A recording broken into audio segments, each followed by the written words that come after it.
네, 시장의 흐름을 꿰뚫는 핵심 바로 왜라는 질문입니다. 종목에는 이유 없는 상승도 하락도 없습니다. 냉철한 분석과 집요한 질문으로 시장의 본질을 파헤칩니다.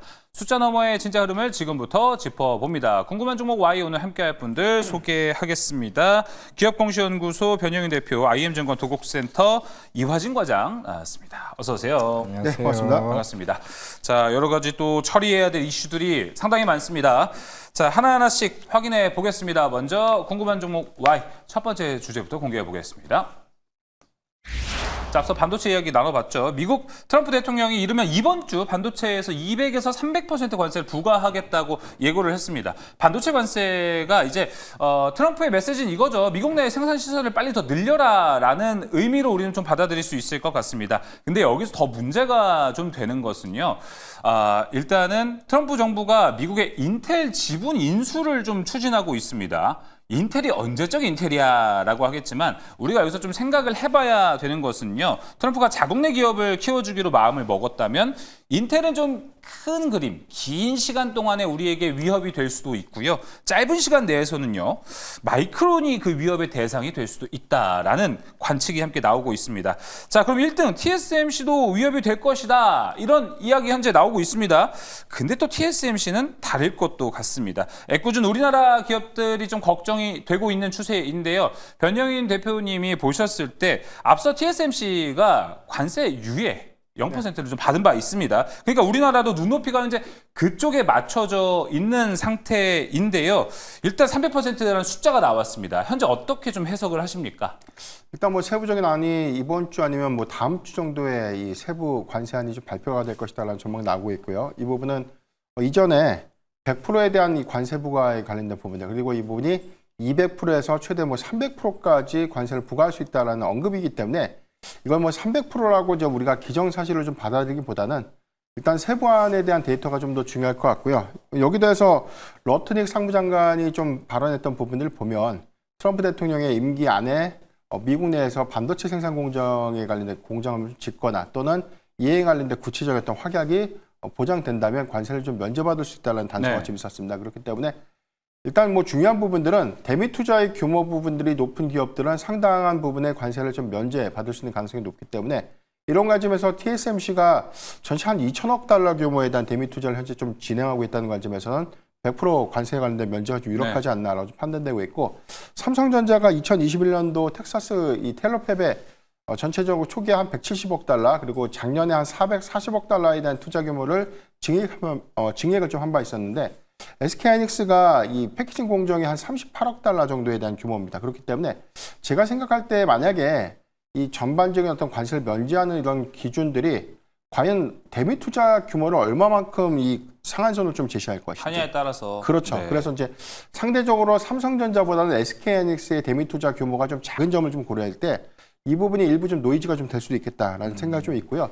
그렇기 때문에 저는 전체적인 대미 투자의 어떤 규모가 이번 어떤 관세에 관련된 유예 부분이라든가 이런 부분들을 말끔하게 좀 해소시킬 수 있는 어떤 기준점이 좀 되지 않을까라고 보시기 때문에 구체적인 어떤 안을 좀 더 주시를 좀 해봐야 되지 않을까 판단해 보겠습니다. 알겠습니다. 자, 일단은 또 트럼프가 세게 이야기를 했습니다. 200에서 300%라고 합니다. 그러다 보니까 근데 우리가 지금 같은 시간은 계속 지켜보고 견뎌왔었는데요. 이럴 때 뭐 타코 트레이드 이야기도 안 나올 수는 없을 것 같아가지고 앞으로 반도체 섹터에 대한 대응 전략은 어떨지 이화진 과장님, 일단은 오늘 세게 맞긴 했습니다. 반도체가 좀 여파가 있었는데요. 앞으로 뭐 다음 주에 엔비디아 실적 발표도 있고요. 우리나라 기대해야 할 포인트도 여러 가지가 좀 나올 것 같습니다. 뭐 반도체 내에 타코 트레이드가 나올 수도 있을 것 같고요. 영향을 받을 수도 있고요. 좀 어떻게 보고 계세요?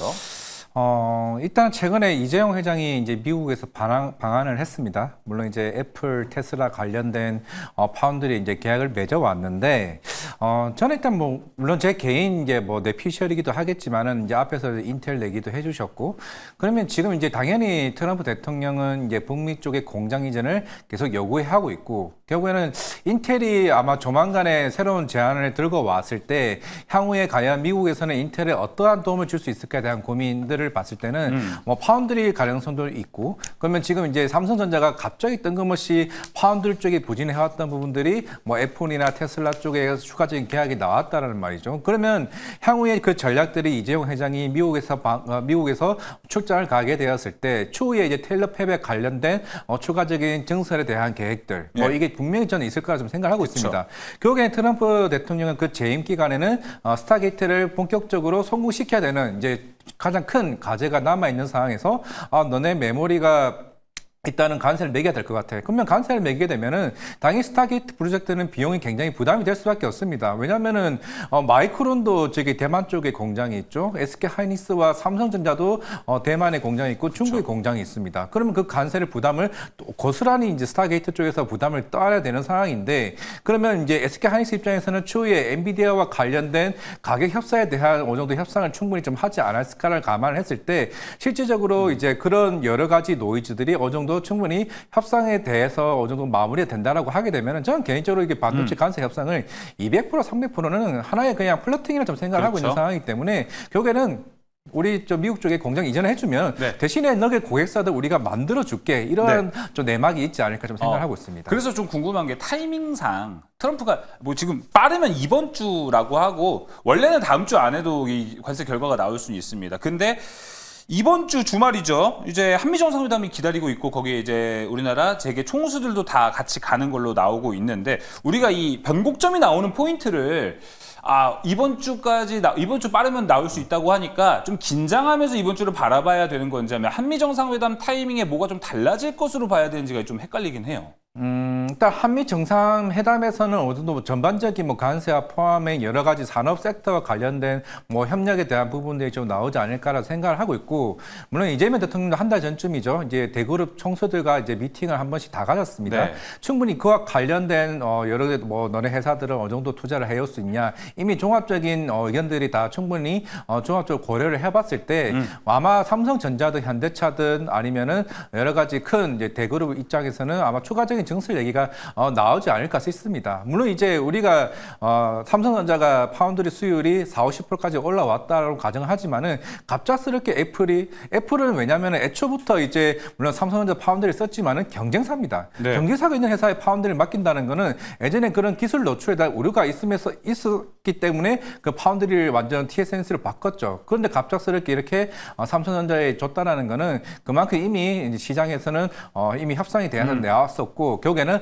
발표만 남지 않았을까라고 해봤을 때는 한미 정상회담은 결국에는 그런 공식적 자리에서 어느 정도 준비된 자료들을 노출시킬 정도로만 나오지 않을까 생각하고 있기 때문에 저는 오히려 반도체 쪽은 지금 빠질 때 담아두는 게 좀 좋은 전략이 되지 않을까 싶습니다. 알겠습니다. 뭔가 울퉁불퉁한 이번 한 주가 될 것 같은데요. 그럼에도 불구하고 시장에서 이 반도체 대부분의 종목이 빠졌지만 그래도 한 6개에서 10개라고 해야 될까요? 종목들은 좀 올라가는 모습을 보여줬습니다. 특색이 있는 건지 종목 이야기도 한번 해보도록 할게요.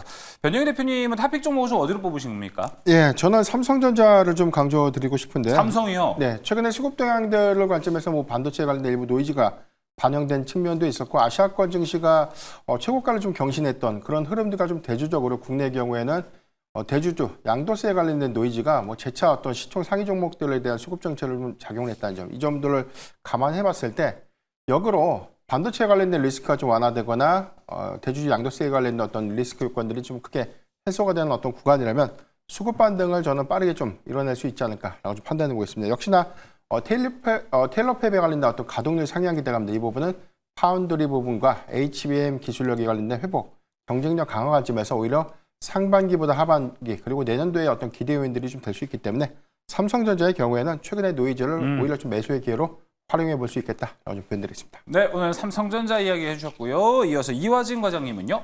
저는 이제 이오테크닉스입니다. 이제 삼성전자 쪽으로 가장 이제 익스포자 큰 이제 종목이죠. 항상 삼성전자가 HBM 뭐 관련 공급 계약 관련 이슈만 떠도 가장 먼저 움직이는 게 이오테크닉스이기 때문에 일단 디램 쪽에 익스포자가 큽니다. 그만큼 그렇다라는 거는 아마 8월 말쯤에 일단은 뭐 컬테스트 얘기가 나오고는 있죠. 물론 지난주에도 뭐 아파 경제사에서도 얘기가 나오긴 했지만은 만약에 이번에 12단 반도체가 엔비디아 쪽에 공급 계약이 나오게 된다라고 하게 되면은 당연히 적정이니까 디램 쪽에 이제 커팅 장비, 이제 스텔스 다이싱 장비나 이제 그루빙 장비에 대한 수주 계약들이 이미 아마 작년 때부터 이미 물량들이 쌓였을 겁니다. 그러면서 이번 1분 1분기 어닝 서포 나왔고 2분기도 실적의 개선세가 좀 계속 꾸준히 좀 나올 수가 있는 상황이기 때문에 만약에 여기서 이제 12단 반도체와 추후에 HBM4까지 물량들이 본격적으로 공급 계약이 된다라고 하게 되면은 저는 소부장 쪽에서는 당연히 이오테크리스가 가장 큰 선두주자가 되지 않을까 생각을 하고 있습니다. 알겠습니다.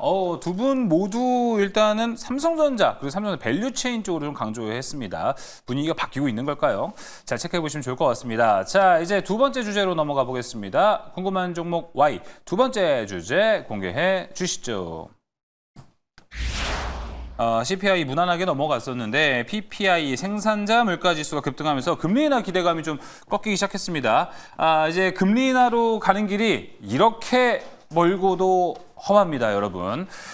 이제 패드워치 기준 보면은 9월 금리 인하에 대한 가능성은 아직 90% 상회하고 있습니다. 9월은 할 것으로 보여요. 근데 그 이후가 지금 문제가 되고 있죠. 10월과 12월 금리 인하 가능성이 지난주에 비해 모두 7%씩 이상 하락한 상황입니다. 그러다 보니까 최근 기대감을 가지고 올라간 이 제약바이오가 오늘 약한 모습을 좀 보여줬습니다. 자, 근데 개별 기업들의 퍼포먼스는 좋아요. 임상 성과나 기술 수출 등은 아직도 순항하고 있는데, 자, 이렇게 매크로에 부딪혔을 때는 우리 어떻게 좀 반응을 해야 될까요? 이화진 과장님, 네. 금리 인하 기대감이 꺾이면서 오늘 좀 제약바이오가 약한 모습을 보여줬습니다. 이 여파가 좀 길어질까요? 아니면 저가 매수의 기회가 좀 될 거라고 보시나요? 저는 이제 금리 인하 관련 기조는 크게 좀 변하지는 않을 거로 좀 생각을 하고 있습니다. 물론 이제 PPI 쪽에 지난주 쪽에 좀 높게 나왔던 부분들은 아직까지는 이제 소비자 쪽으로 이제 가격 전가를 아직 안 했던 측면이 지금 따라 좀 보이고 있고, 물론 아직까지 이제 9월달 금리 인하 가능성이 한 80%대긴 하죠. 그만큼 아직까지는 높다는 추측이 있습니다. 물론 이제 파월 의장은 8월까지 물가 데이터를 아직은 확인해보자라고 이제 측면인데, 저는 오히려 이제 바이오 쪽에 대한 허들은 결국에는 내년에 뭐 약가이나 이슈도 있는 거고, 그리고 이제 관세 아직 조만간 또 관세 관련도 좀 부담이 좀 있는 상황이긴 한데, 전체적으로는 사실 바이오의 영향은 크게 낮습니다. 왜냐하면은 우리나라에서 신약 개발을 한 회사가 사실 그렇게 많지도 않은 상황일 뿐더러 CDMO 업체들 같은 경우는 이제 그런 이제 완제 의약품을 만드는 빅파마 업체들의 관세를 대부분 다 부담을 하는 측면이 있기 때문에, 결국에는 뭐 알테오젠이든 여러 바이오 플랫폼 회사들 같은 경우는 오히려 하반기에 이제 기술 이전에 대한 기대감이 더 많이 이제 부과되는 측면이 있기 때문에, 저는 오히려 바이오 섹터들은 종목별을 차별화 봐야 되지 모든 바이오 섹터를 닫는다, 저는 그거는 사실 좀 옳지는 않다라고 생각을 하고 있기 때문에, 물론 이제 바이오 시밀러 같은 경우는 뭐 셀트리온은 이미 그 최근에 그 112 쪽 공장을 이제 인수하게 되면서 미국에 대한 관세 대응을 충분히 좀 하고 있는 상황이기 때문에, 네. 크게 저는 우려할 사항은 좀 아니라고 생각하고 있습니다. 알겠습니다. 그러면 좀 비슷하게 변영희 대표님에게도 질문해 보겠습니다. 네. 바이오 투자 매력도 지금 어떻다고 보세요? 일단 뭐 오늘의 흐름들은 지난주와 좀 상반되는 흐름들, 그렇죠. 특히나 이 기대 인플레이션이라든가 뭐 PPI 지표에 대한 컨센서스, 그러니까 인플레이션의 우려감들이 오늘 전반적인 제약바이오 섹터의 어떤 수급 노이즈가 좀 됐었고요. 다만 이제 개별적인 요인들은 아직 저는 유효하다고 봅니다. 빌 게이츠가 이번 주에 한국에 좀 방한을 그렇죠. 하게 되는데, 방한 목적이 저소득 국가에 대해서 이 백신 보급에 관련된 공급 협의이기 때문에, 크게 봐서는 우리가 주요 핵심 의약품에 대한 어떤 공급들이 단순 무상 공급이 아니라 오히려 이제 공급량들에 대한 어떤 비축 물량들이라든가 이런 것들을 세부적으로 좀 논의할 수 있는 부분이기 때문에 단기적인 어떤 수급 기대 요인들이 좀 될 수 있겠고, 이번 주에 마운자로에 대한 출시를 좀 앞두고 있기 때문에 비만 치료제에 관련된 어떤 초기 흥행 기조들은 좀 재차 유효하다라고 볼 수가 있겠습니다. 전체적인 어떤 기조들은 금리 인하의 어떤 가능성들을 좀 크게 좀 내포할 수 있는 부분이기 때문에, 인플레이션에 관련된 영향들은 관세로 인해서 좀 촉발됐다는 점들이 저는 상당한 어떤 우려감으로 좀 수급에 좀 반영됐다라고 좀 볼 수 있겠고, 점진적으로 좀 완화될 수 있는 어떤 기조, 그래서 금리 인하의 어떤 명백한 시그널이 제약바이오의 전반적인 어떤 수급을 개선시킨다는 관점에서는 좀 오히려 좀 기대 요인들이 좀 될 수 있지 않을까라고 좀 판단해보고 있습니다. 알겠습니다. 자, 제약바이오 토픽 종목 한번 들어볼게요. 이화진 과장님 먼저 얘기 들어볼까요? 일단 저는 이제 ABL 바이오입니다. 최근에 이제 오백 이슈가 부각이 됐었죠. 1,570만 주 중에서 이제 산업은행 물량이 대략 한 206만 주가 되죠. 지금 오늘 종가까지 합쳐서 대략 한 176만 주입니다. 이제 남은 건 대략 한 30만 주 정도라고 감안을 했을 때, 물론 이제 어느 정도 그게 해소되는 국면이 있다 보니까 주가가 최근에 반등을 하고 있죠. 단기적인 모멘텀은 가장 중요한 거는 ABR 30이 임상 일상이 결과가 조만간 나오는 겁니다. 이건 아마 산오피에서 이제 결과 발표를 하게 될 텐데 이게 왜 굉장히 중요하냐고 하면은 지금 가장 앞서고 있는 게 로슈의 트센트릭 이제 SC입니다. 이거는 애초에 지금 임상 일상 그 1A, 2B상을 지금 준비 중에 있는 상황인데 이거는 대신에 트랜스페린 수용체를 사용한 거예요. 그러니까 ABL 바이오처럼 기존에 이제 IGF 모날 수용체를 쓰고 있는 거는 산오피가 가장 최초입니다. 원래 임상 일상이 왜 중요하게 되면은 이게 우리가 BBB 플랫폼이 뇌질환입니다. 뇌질환 같은 경우는 애초에 원숭이나 쥐와 같은 동물 실험을 좀 해왔었고 인간 실험한 거 최초로 지금 임상 일상은 마무리가 되는 거기 때문에 이게 임상 일상이 마무리가 되게 되면은 지금 일단은 알츠하이머 쪽이죠. 원래 이제 ABL 301이 파킨슨입니다. 파킨슨이 이제 적응증이 확대가 돼서 알츠하이머 쪽으로 가고 있는 거기 때문에 그러면 당연히 빅파마 입장에서는 이 새로운 이제 BB 플랫폼과 관련된 기술 이전에 대한 피해가 굉장히 높아질 수 있는 상황이기 때문에 그러면 만약 기술 이전이 최근에 이제 GSK와 4조 1천억에 대한 기술 이전을 했죠. 그러면 이것보다 더 높게 성사될 가능성이 있다라고 하게 되면은 아마 최근에 키움증권에서 10만 원 목표가를 제시를 하긴 했지만은 만약에 이게 성사가 된다라고 하게 되면은 제가 볼 때 10만 원 이상 충분히 좀 넘을 수 있다고 말씀드리겠습니다. 알겠습니다. 가격 뭐 매수가와 손절가 정도 볼 수 있을까요? 일단 매수가는 좀 단기적으로 급등을 했기 때문에 8만 5천 원 정도면 좀 조정 났을 때 좀 담아가는 전략이고 손절가는 7만 원 제시하도록 하겠습니다. 알겠습니다. 자, 이어서 변영희 대표님. 예, 저는 노이즈가 있어도 알테오젠을 좀 준비를 해봤는데요. UBS에 대한 어떤 이 리포트 내용들에 대한 맹점이 좀 중요할 것 같습니다. 일단 SC 제형제에 대한 전환율을 9%로 좀 책정했다는 부분. 동종약물에 대한 어떤 비교치가 있는데 IV 제형제에서 SC 제형제로 전환됐을 때 약가의 괴리가 좀 크지 않는다는 이 전제에서 평균적으로 한 35%에 대한 전환율, 많게는 65%까지 상향됐던 데이터를 좀 감안했을 때 9%라는 어떤 수치는 단순한 어떤 디스카운트 요인들을 좀 과하게 좀 반영시키지 않았나라고 좀 판단해 볼 수 있기 때문에 저는 IV 제형제보다 이 환자의 어떤 편의고통 부분들을 좀 제한시키는 그런 부분들이 SC 제형제의 어떤 전환율을 좀 초기에 증가시킬 수 있지 않을까라고 좀 보시겠고요. 두 번째는 N2 SC에 관련된 임상 성과에 따라서 이 가치 반영이 추후에 어떤 영향도 관점에서 충분한 기대 요인들이 아직은 좀 재차 유효하지 않을까라고 좀 판단해보고 있습니다. 저는 목표가 48만 원, 손절가 39만 5천 원을 제시해 드리겠습니다. 네, 알테오젠까지 이야기 들어봤습니다. 궁금한 종목 와인은 오늘 여기서 마무리하겠습니다. 변영희 대표, 이화진 과장 함께 했습니다. 오늘 말씀 고맙습니다.